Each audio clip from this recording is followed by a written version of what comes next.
Buenos días, familia de Comunidad Cristiana Integral, y alguno que se nos haya también colado por ahí, que es bienvenido. Esta vez no hemos tenido restricciones ni limitaciones de personas en el redil online, porque aquí en internet parece que cabe todo. Bueno, ¿qué tal las albóndigas de allí? ¿Estaban ricas? Si no estaban ricas, pues es porque no estáis en el lugar adecuado. Y las arepas de hoy todavía no se pueden tocar. Es ahora para después desayunar. Estamos en el segundo día de este congreso tan especial, en estos tiempos tan especiales. Y lo que quiero hacer como devocional es una reflexión, obviamente, dirigido por la Biblia, meditando en la Biblia, porque como nos decía nuestro pastor el domingo pasado, estamos en una prueba, y para la prueba necesitamos reflexionar, examinar. Sabemos que tenemos la esperanza, los hijos de Dios, que estamos esperando buenas noticias. Pero las buenas noticias van a llegar cuando nosotros también nos examinemos o dejemos que el Espíritu Santo, por medio de la palabra de Dios, nos examine. Y yo tengo un tema que para mí me ayudó muchísimo cuando me quedé ciego, me identifiqué muchísimo con él. Podría decirte, para meter una pequeña cápsula de humor, porque bueno, aunque es una ironía hacia mí mismo, y lo podemos hacer con todo el respeto a la situación y a las circunstancias que estamos viviendo, ¿no? Porque también es importante que haya gozo en nuestras vidas en los momentos de prueba. El gozo no es una alegría humana, el gozo es la alegría de las buenas noticias que esperamos del Señor. ¿Y por qué digo que me identifico mucho con este tema? Porque quiero hablar de una persona en la cual voy a contar una noticia mala y una noticia buena. Voy a empezar por la buena, que sería como un chiste, porque me ha venido a la mente y sé que alguno también irónico lo va a pensar, entonces me voy a anticipar yo. Voy a hablar de Sansón. ¿En qué me identifico yo con Sansón? Y alguno va a pensar, en que estaba calvo y ciego, ¿verdad? Qué gracioso. Pues ya me adelanto yo y ese es el chiste malo, esa sería la noticia buena para que os reír. Ahora es el momento de reíros. Como yo no os escucho, pues ahora dale un codazo al lado y te ríes una buena carcajada. Ahora ese chiste lo cuento yo, eso no lo puede contar cualquiera. Y si a uno de mis discípulos de mi célula se entera que estáis contando chistes de calvos y ciegos, os van a ir a buscar, aunque esté restrictivo el moverse, ¿vale? ¿De acuerdo? Ahora, ¿cuál sería esa es la buena, el chiste malo, pero buena noticia dentro de estas circunstancias? Pero la mala es que es verdad. Yo no tengo pelo y yo no veo. Pero aprendí una lección muy grande y precisamente fue con Sansón.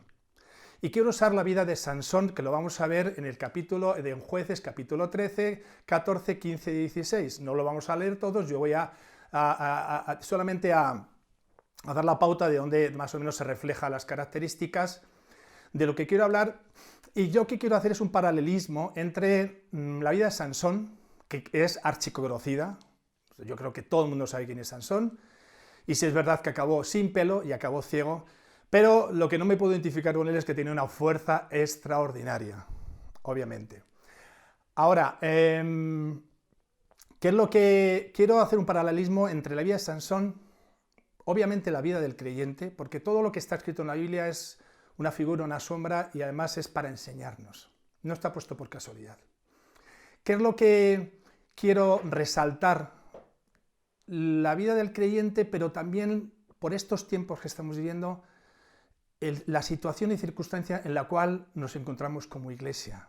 Como iglesia ya no me refiero tanto en Comunidad Cristiana Integral, sino la iglesia del Señor, que esa es la parte donde el Señor me ha abierto los ojos para este tema que quiero daros. Igualmente, si estamos hablando de estos tiempos, estamos hablando de tiempos de la venida del Señor. Entonces es muy importante que podamos identificar cómo estamos. Me sale como decir cómo estábamos, sino cómo estamos.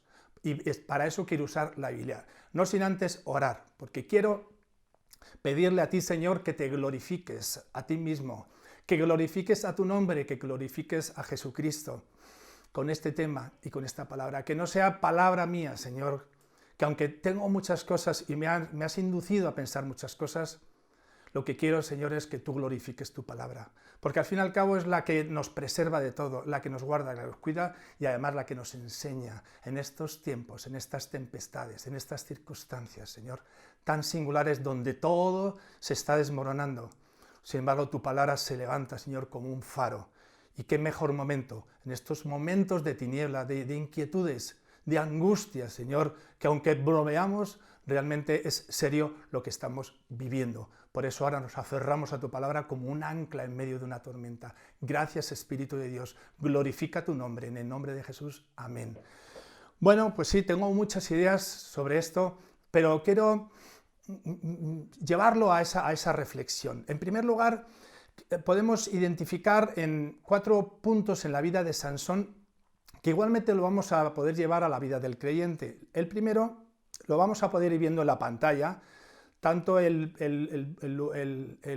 asunto como el versículo. Entonces, Sansón desde niño fue apartado con un propósito, con una misión. ¿Qué misión era? Librar a Israel de sus enemigos, en este caso los filisteos. Entonces también podemos ver que el creyente, desde que acepta a Jesús en su vida, desde que nace de nuevo, nace en él un propósito, una misión que es para toda la iglesia, pero también muy específica para esa persona. Eso lo podemos ver en el capítulo 13, versículo del 1 al 5, que es cuando se aparece el ángel a los padres de Sansón y les dice que no le tienen que cortar el pelo, que lo tienen que apartar, que no tiene que comer algún tipo de comida, ¿verdad? Se llama nazareno, apartado para Dios. Vamos a ver el siguiente punto. Para esto Dios le dio una fuerza, una estrategia, unos dones, unos talentos, que en este caso era una fuerza sobrenatural. En el capítulo 14, del verso 1 al 7, podemos ver la historia del león. Cuando iba con sus padres para buscar una novia, para casarse, se encontró un león y lo mató, y luego, bueno, no quiero contaros toda la historia porque me entretengo, pero sabéis de qué va. Entonces aquí vemos cómo con una fuerza sobrenatural pudo vencer a ese león que salió para atacarle y para matarle. Vale, el tercer punto. Esto es archiconocido. Jugueteaba con el pecado. Barra carne, barra mundo. Aquí es donde ya estamos viendo uno de los dobles filos de la gracia. Él tenía una gracia, un don, un talento, una capacidad para ir al mundo, porque resulta que aquí nos encontramos en el versículo, en el capítulo 16, del verso 4 a 15, específicamente vamos a leer el verso 4. Jueces 16, 4. 4. Después de esto aconteció que se enamoró de una mujer en el valle de Sorek, la cual se llamaba Dalila. Que se enamoró de una mujer de los filisteos. Sus padres se horrorizaron y dijeron, de ninguna manera, no puede ser eso, te tienes que casar con una de nuestro pueblo. Pero dice la Biblia, hemos leído que Dios dijo que esto venía de él para tomar ocasión contra los filisteos.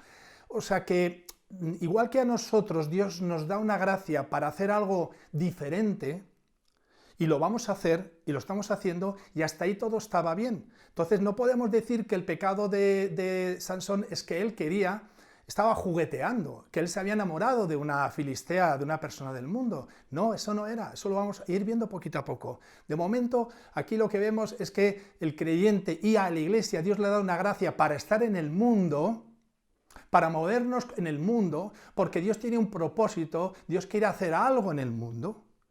Y esta es la vida de Sansón, y él lo sabía y lo quiso, a pesar de que, vamos a decir, sus padres, que estaban en lo correcto, no entendían que él lo quisiera, pero lo hizo, ¿de acuerdo?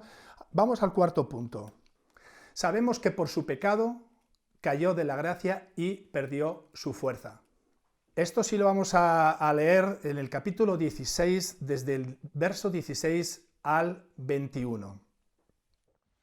Jueces 16, del 16 al 21. 16.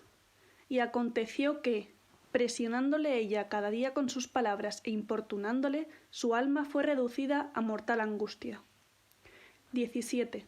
Le descubrió, pues, todo su corazón, y le dijo, nunca a mi cabeza llegó navaja, porque soy nazareo de Dios desde el vientre de mi madre. Si fuere rapado, mi fuerza se apartará de mí, y me debilitaré y seré como todos los hombres. 18. Viendo Dalila que él le había descubierto todo su corazón, envió a llamar a los principales de los filisteos, diciendo, venid esta vez, porque él me ha descubierto todo su corazón. Y los principales de los filisteos vinieron a ella, trayendo en su mano el dinero. 19. Y ella hizo que él se durmiese sobre sus rodillas, y llamó a un hombre, quien le rapó las 7 guedejas de su cabeza. Y ella comenzó a afligirlo, pues su fuerza se apartó de él. 20. Y le dijo: Sansón, los filisteos sobre ti. Y luego que despertó él de su sueño, se dijo: esta vez saldré como las otras y me escaparé. Pero él no sabía que Jehová ya se había apartado de él. 21. Mas los filisteos le echaron mano, y le sacaron los ojos, y le llevaron a Gaza, y le ataron con cadenas para que moliese en la cárcel. De acuerdo, muy bien. Específicamente quiero resaltar en el versículo 20, cuando ya llegan los filisteos, estaban escondidos y esta de Dalila le había vendido previamente, ¿no? Yo quiero coger más bien los versículos específicos. Él estaba jugueteando. Fíjate que ya no era la mujer que había escogido. Esta ya es una novia que se había enamorado de ella. Además, era una mujer fácil y estaba con ella y estaba pasándoselo bien. Ahora, ella se había vendido a los filisteos para entregar a Sansón y varias veces él jugueteó y jugueteaba con esa gracia. Y de ahí hemos sacado siempre el concepto de que él jugueteaba con la gracia. Pero qué curioso, a mí me gustaría poder identificar cuál es realmente el pecado de Sansón. Que todos, de alguna manera, ¿era que jugaba con el mundo, que jugaba con el pecado? Puede ser. ¿Era que perdió su propósito o misión? Que puede ser también. Escuché un tema que decía que el pecado de Sansón es que había había abierto su corazón a alguien que no debía. Y puede ser también. Pero para mí, mi conclusión es que esto realmente puede ser el pecado o una situación vista superficialmente. Pero había algo más profundo por el cual dice la Biblia que Dios se apartó de él y perdió la fuerza. Claro, fue cuando se lo confesó a Dalila. Pero ¿qué pasaba ahí? Quiero que examinemos este versículo. El versículo 19 dice: y ella hizo que se durmiese sobre sus rodillas. Aquí está la iglesia. Una iglesia que cuando pierde su propósito en el mundo, una iglesia que cuando pone su confianza en el mundo, una iglesia que ya no es tanto poner la confianza en el mundo, sino ponerla en el mundo por encima de la confianza en Dios.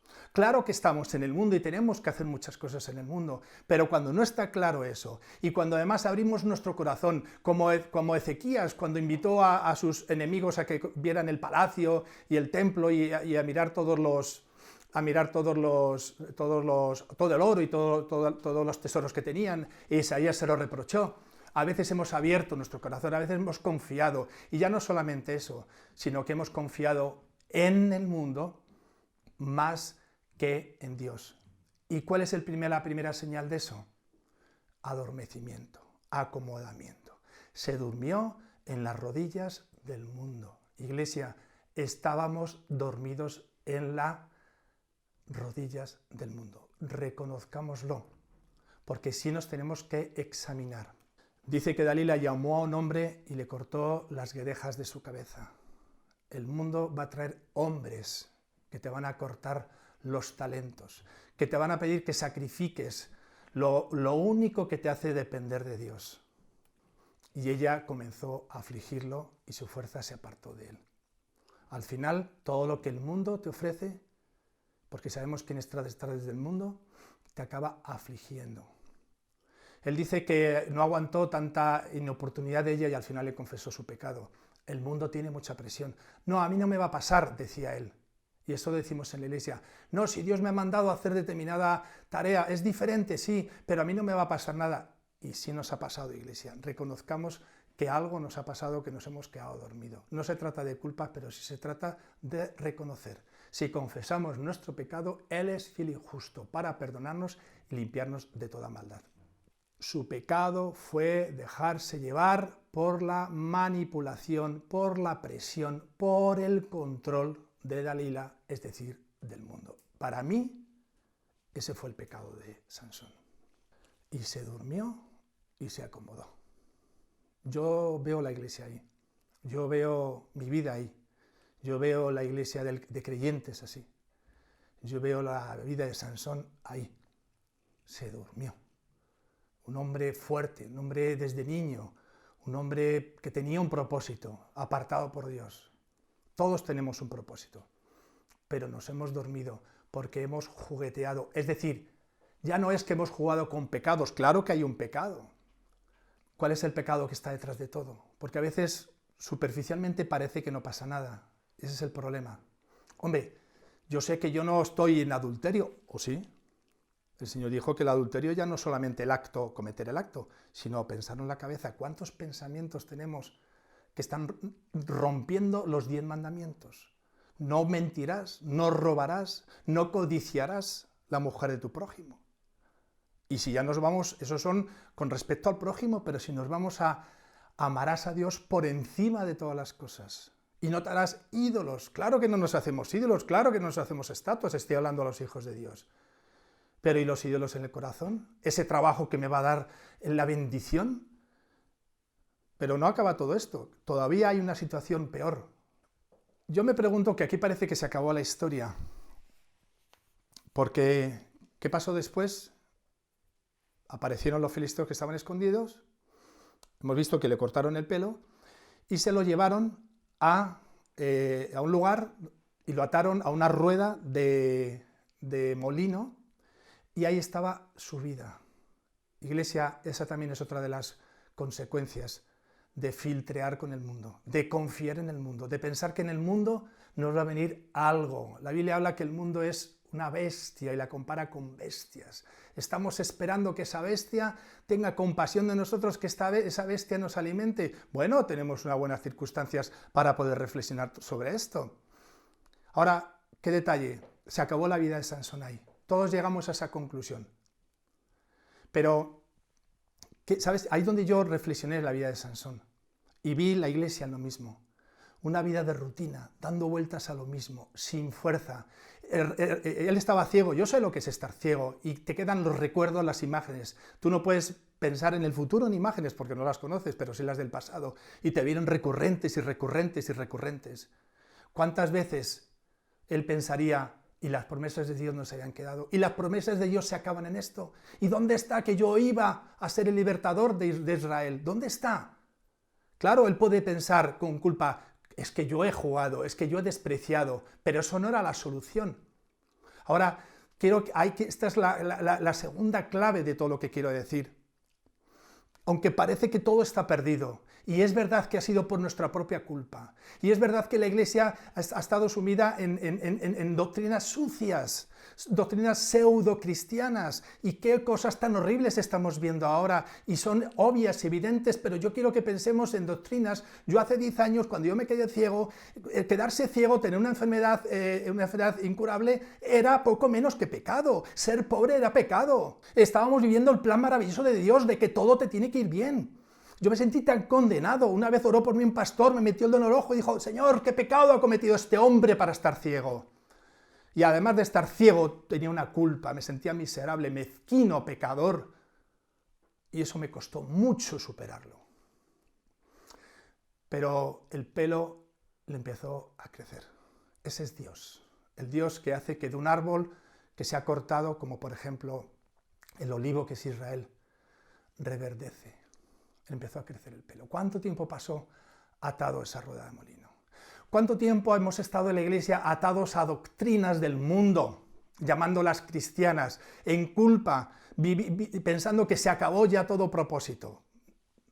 ¿Cuánto tiempo tarda el pelo en crecer? Yo todavía estoy esperando que me crezca el pelo, pero él empezó a crecer. No sabemos en qué momento, a cuántos centímetros, si tenía que estar aquí o en la espalda, para empezar a tener otra vez poder, fuerza. Él se dio cuenta.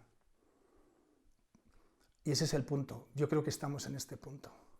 En el punto de que Dios ha dicho que lo va a hacer y lo va a hacer. Entonces, ahora quiero que veamos una cosa muy curiosa. Cómo se le recuerda a Sansón en la lista de Hebreos. Y quiero que leamos Hebreos 11. Hebreos 11, 32 y 33. 32. ¿Y qué más digo? porque el tiempo me faltaría contando de Gedeón, de Barak, de Sansón, de Jefté, de David, así como de Samuel y de los profetas. 33. Que por fe conquistaron reinos, hicieron justicia, alcanzaron promesas, taparon bocas de leones. Entonces, ¿por qué aparece Sansón, un hombre pecador que juguetea con el mundo, que filtrea, adúltero? Porque una cosa es que se busque su mujer, pero que se haya buscado una mujer prostituta. Era un desobediente a sus padres, es que tenía todo. Y yo te digo, así estamos los creyentes muchas veces. Una persona me preguntó cuando yo estaba todavía en la cama con operaciones y con este sentimiento de indignidad y de suciedad, ¿pero por qué te ha pasado eso? Y yo digo, no lo sé. Yo sé que era por mi pecado, no podía pensar otra cosa, porque es que es la consecuencia del pecado, pero no lo sabía. Ahora, ¿por qué? Estaba pensando ahora que hubieran hecho los amigos, si hubieran venido los amigos de Job a verme, ¿no? Pues esos porqués son muy dolorosos, porque hay un momento que cuando uno está quebrantado, humillado, no sabes nada, la mente no te da para más ni el corazón. Solamente puedes aprender una cosa como Job, callarte y empezar a esperar a escuchar la voz de Dios. Aunque yo también pensaba que Dios se había apartado como de Sansón, porque es verdad que se había apartado. Luego aprendí que Dios nos aparta, nosotros sí nos apartamos. Pero no acaba aquí. ¿Por qué se le cuenta a Sansón como los héroes de la fe? ¿Dónde está la fe de Sansón? Hebreos 11, 34. Apagaron fuegos impetuosos, evitaron filo de espada, sacaron fuerzas de debilidad, se hicieron fuertes en batallas, pusieron en fuga ejércitos extranjeros. Y yo creo que de esas características que habla de esos hombres de la fe, dice, sacaron fuerzas de debilidad. Aquí está la clave de Sansón. Sansón no consiguió vencer a sus enemigos porque era muy fuerte, porque cogía una puerta y se la echaba a sus espaldas, porque con una quijada mataba miles. No. Sansón se hizo fuerte en su debilidad, iglesia, y ahí estamos nosotros. Y ese es el Dios en el que creo. Ahora entiendo algunos versículos, entiendo cuando Pablo oraba y le decía, Señor, quítame este aguijón que es una puerta para que Satanás me abofetee. Quítamelo, quítame estas debilidades. Habría que hacer una lista de a qué estaba llamando el aguijón. A su cárcel, a su carácter, a su ceguera, a su soledad, a los problemas con los cristianos, a los problemas con los judíos, a las persecuciones, a los naufragios, a que casi le dejaron muerto. ¿A qué llamaba él debilidad? No lo sabemos. Pero Dios le dijo, no, porque mi poder se perfecciona en tu debilidad. Resulta que la debilidad deja paso al poder de Dios. Esta es para mí la palabra que quiero que entiendas, que entendamos. Que nos pongamos en la posición de Sansón. Sansón no perdió, Sansón estaba en un propósito, pero es que los propósitos de Dios son muy diferentes, y más en estos tiempos, iglesia. Estábamos dormidos, estábamos acomodados, ahora empezamos a vivir. ¿Por qué empezamos a vivir por motivo propio? No, porque lo que Dios ha dicho se va a cumplir, y la Biblia habla desde el minuto 1, habla de lo que iba a ocurrir en los últimos tiempos. Solamente que pensábamos que ya vendrían, pero ya están aquí. Ya tenemos una señal. ¿Cómo es posible que todo el mundo está paralizado por este virus? ¿Qué habrá detrás? Pues hay todo tipo de especulaciones, y a lo mejor la mitad son ciertas, pero lo que yo estoy seguro es que sé quién está por encima de todo esto. Y es el mismo Dios que estaba por encima de Sansón y veía todas las circunstancias. Y ese Dios es el que levantó la cabeza, y ahora vamos a leer a partir del versículo 22 en adelante lo que nos dice. Y nos encontramos con esta situación. Leamos. Jueces 16, del 22 al 31. 26. Entonces Sansón dijo al joven que guiaba de la mano: acércame y hazme palpar las columnas sobre las que descansa la casa, para que me apoye sobre ellas. 27. Y la casa estaba llena de hombres y mujeres, y todos los principales de los filisteos estaban allí. Y en el piso alto había como 3000 hombres y mujeres que estaban mirando el escarnio de Sansón. 28. Entonces clamó Sansón a Jehová y dijo: Señor Jehová, Acuérdate ahora de mí, y fortaléceme, te ruego, solamente esta vez, oh Dios, para que de una vez tome venganza de los filisteos por mis 2 ojos. 29. Asió luego Sansón las 2 columnas de en medio, sobre las que descansaba la casa, y echó todo su peso sobre ellas, su mano derecha sobre una y su mano izquierda sobre la otra. 30. Y dijo Sansón: muera yo con los filisteos. Entonces se inclinó con toda su fuerza, y cayó la casa sobre los principales, y sobre todo el pueblo que estaba en ella. Y los que mató al morir fueron muchos más de los que había matado durante toda su vida. Dice el verso 28, entonces clamó Sansón a Yahweh y dijo: Yahweh, dame fuerzas, fortaléceme una vez más para que tome venganza sobre mis enemigos. Y aquí es donde más me identifico y me quiero identificar con Sansón. Mis enemigos son la carne, mis enemigos es el mundo, mis enemigos es el diablo, mis enemigos es la muerte. Mis enemigos es, el propósito es que nuestro nombre esté escrito en el libro de los cielos. No, eso ya está, eso nos lo ha regalado Jesucristo.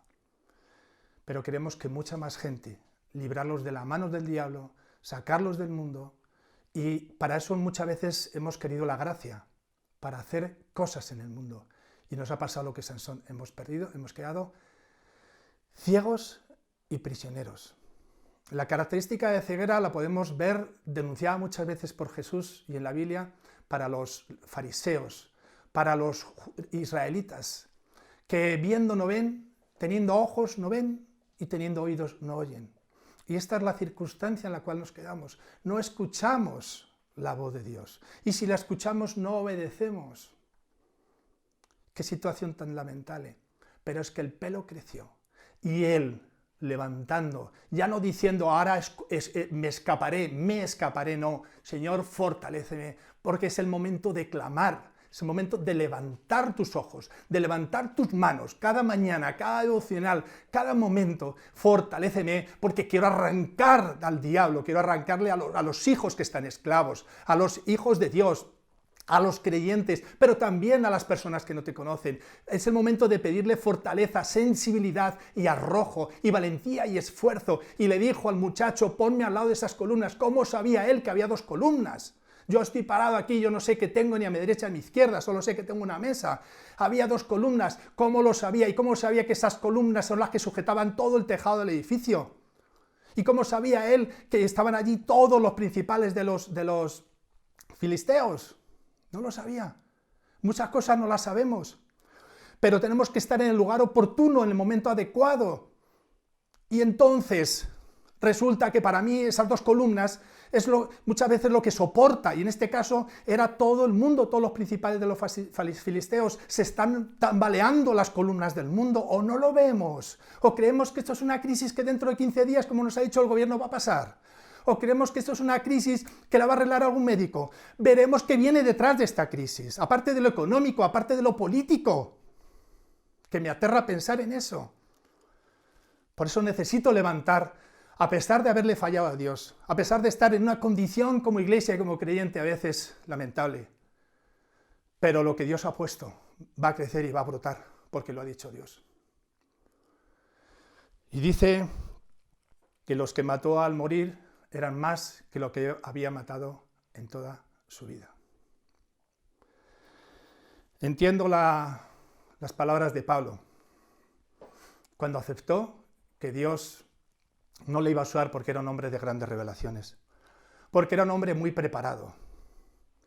Entiendo las palabras en Corintios también, que dice que de lo vil y menospreciado del mundo nos escogió Dios para hacer tambalear las columnas de los fuertes. Es el momento, iglesia. Lo sé.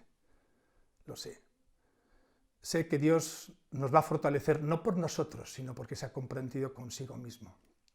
Quiero que leamos este versículo. En 2 Corintios 13, versículo 4, leemos lo siguiente. Segunda de Corintios 13, 4. 4. Porque aunque fue crucificado en debilidad, vive por el poder de Dios, pues también nosotros somos débiles en él, pero viviremos con él por el poder de Dios para con vosotros. Juntamente nosotros tenemos el mismo espíritu que levantó a Jesucristo, el mismo espíritu que estaba haciendo nacer el pelo y la fuerza en Sansón. Está en ti y está en mí. Solamente que tenemos que clamar, ¿vale? Examinar, vaya donde nos hemos metido, cuántos años hemos perdido el tiempo, en qué doctrinas hemos aceptado.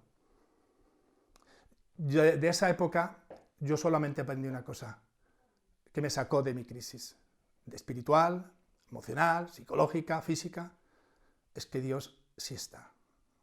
Nunca, nunca se va. Dios es fiel, apréndete esto, Dios es fiel y no falla.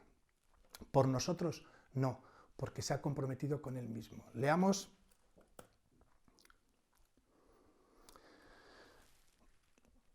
2 Timoteo capítulo 2, en el versículo 11, dice que Dios, aunque seamos infieles, Él sigue siendo fiel. Leámoslo.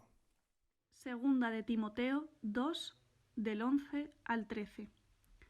11. Palabra fiel es esta: si somos muertos con Él, también viviremos con Él. 12. Si sufrimos, también reinaremos con Él. Si le negáremos, Él también nos negará. Si fuéramos infieles, Él permanece infiel. Él no puede negarse a sí mismo. Leamos también Isaías 43:13. Isaías 43:13. 13. Desde la eternidad hasta la eternidad yo soy Dios. Nadie puede contrariar lo que yo hago. Antes que yo hubiera día, yo era. ¿Y lo que yo hago, quién lo estorbará? Quiero dejarlo aquí ya. He querido dar unas claves de la iglesia que éramos. Lo voy a dejar en pasado.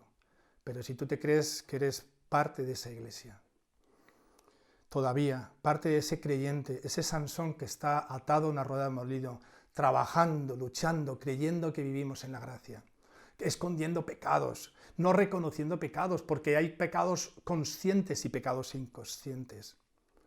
Hay pecados de comisión y pecados de omisión. ¿Y quién conocerá el corazón del hombre? Solo Dios. Dios no va a hacer las cosas con personas perfectas y santas. No. Me encantó escuchar un concepto de santificación. Santificación es algo que no valía para nada, convertirlo en algo que vale para mucho. Eso es ser santos. Dios nos ha hecho santos. No valemos ni valíamos para nada. Eso no es excusa para que el poder de Dios actúe. Si no lo ha sido en Sansón, si no lo ha sido en la iglesia en determinados momentos muy complicados, lo va a ser en esta iglesia de los últimos tiempos, pues yo te digo que esta es la iglesia de los últimos tiempos. Y va a haber un poderoso derramamiento del Espíritu Santo para la última iglesia, y eso está profetizado en Joel capítulo 2. Mientras ya nos estamos preparando con una actitud para orar, he estado mirando todo el capítulo de Joel 2, a lo cual hace referencia en Hechos 2, efectivamente, que era el mismo capítulo, del 16 al 20, hace mención de Joel 2, pero yo voy a mirar Joel 2 y me he encontrado que Joel 2, la propia Biblia lo divide en 4 partes, y fíjate qué curioso, hasta vemos aquí un orden cronológico. Del 1 a 11, Joel 2, del verso 1 a 11, nos habla del día del Señor. Luego vosotros tranquilamente lo leéis, yo solamente voy a hacer el enunciado. Volveos al Señor, verso 12 a 17. 3. El Señor tuvo piedad, misericordia, del 18 al 27. Y el último, el que más me interesa. El Señor derramará su espíritu, del 28 al 32. Y después de esto derramaré mi espíritu sobre toda carne y vuestros, eso ya lo conocemos. Pero sí lo voy a dejar ahí en la pantalla para que lo leáis. Este es el orden que dice Joel 2. Es para esta época, el derramamiento poderoso del Espíritu Santo. Los jóvenes tendrán sueños, los viejos visiones o al revés, no lo sé. Y luego vendrá el día terrible del Señor. Vamos a orar. Si te sientes cómodo, ponte de pie. Si espero que estés temblando, ponte en una posición donde puedas derramar sin necesitar las lágrimas. Pero no te quedes igual. No podemos quedarnos igual. Si las circunstancias no nos llevan a echarnos al suelo o clamar, esperando que otro lo haga, pídele a Dios identificar dones y ser arriesgado. Vamos a ir a hospitales, vamos a ir a residencia de ancianos, vamos a ir y nos podemos contaminar y nos podemos asquear con muchas cosas. Vamos a ver corruptos, vamos a ver ladrones, vamos a ver lo que nunca nos hubiéramos imaginado. Somos una generación que no habíamos conocido una guerra civil, por lo menos aquí no habíamos conocido una guerra desde la guerra civil aquí en España. Pero ahora lo peor está por venir. Pero también, como te digo, el doble filo de la gracia, la verdadera gracia, la gracia que se nos lleva a depender de Dios, también se está derramando. Vamos a orar, cierra tus ojos. Y amado Dios, yo quiero levantar un clamor. Conoces mi vida, yo te digo como Pedro, Señor. Tú le dijiste a Pedro después de que te había negado, Pedro, ¿me amas? 3 veces le preguntaste lo mismo, 3 veces te negó, 3 veces le preguntaste. Y la última respuesta es demoledora. Señor, tú lo sabes todo. Tú sabes todo de tu iglesia, tú sabes todo de mí. Tú sabías la vida de Sansón. ¿Cuánto tiempo tuvo él para reflexionar, para arrepentirse? Ni siquiera dice la Biblia que se arrepintió, pero levantó su clamor al cielo. Dame fuerza para vengarme. Yo te pido, Señor, que en medio de estas circunstancias nos des fuerzas a tu iglesia, nos capacites de nuevo, ponnos en el lugar adecuado al lado de esas columnas que se están tambaleando por la mentira y por la corrupción, pero que antes o después van a caer, Señor, con la gran tribulación. Ponnos para estar ayudando a cualquier persona, para ayudar a cualquier persona que te conozca, pero también queremos, Señor, la ayuda humanitaria, ¿cómo no? Y no nos importa contaminarnos, porque si es que nos vamos, Señor, para el cielo. Yo he examinado hasta qué punto, si es verdad que mi vida está escondida en Cristo. Y hasta lo he puesto en duda, porque es que puede ser ya en cualquier momento. Por eso, Señor, danos fuerzas y te clamamos ahora en el nombre de Jesús. Derrama, Señor, de tu Espíritu en tu iglesia. Levanta la iglesia en España, levanta Comunidad Cristiana Integral, levanta tu iglesia en el mundo entero, porque es en el mundo entero donde se ha esparcido toda esta maldad. Y esta maldad no viene por el virus, esta maldad estaba ya extendida en la forma de pensar, en la mentalidad, en la corrupción moral, en la corrupción a todos los niveles. Que voy a decir que no lo sabemos ya y además lo hemos aceptado como bueno. Espíritu de Dios, muchas gracias por este tiempo, gracias por este redil, gracias por este congreso, gracias porque te has inventado la iglesia online, gracias por todos los que trabajan, por el tiempo que están dedicando, por el esfuerzo, porque podíamos pensar que es poco, Señor, pero ahora muchos pocos pueden hacer muchas cosas. Por eso cada uno en su casa haciendo sus mascarillas, yendo a ayudar a cualquier lugar, saliendo en la medida que podamos. Déjanos salir, danos justificantes para salir, para ir a los hospitales, colarnos, ¿qué importa si mi vida está en Cristo? Quiero vengarme de mis enemigos, dile al Señor, de los años que me ha tenido postrado, de todo lo que he perdido por mi propia causa. Véngate, Señor, a través de mí y que me lleve a muchos para el cielo. Gracias, Espíritu de Dios, por este tiempo y gracias por todos los temas que estamos viendo y los que vamos a seguir viendo. En el nombre de nuestro Señor Jesucristo.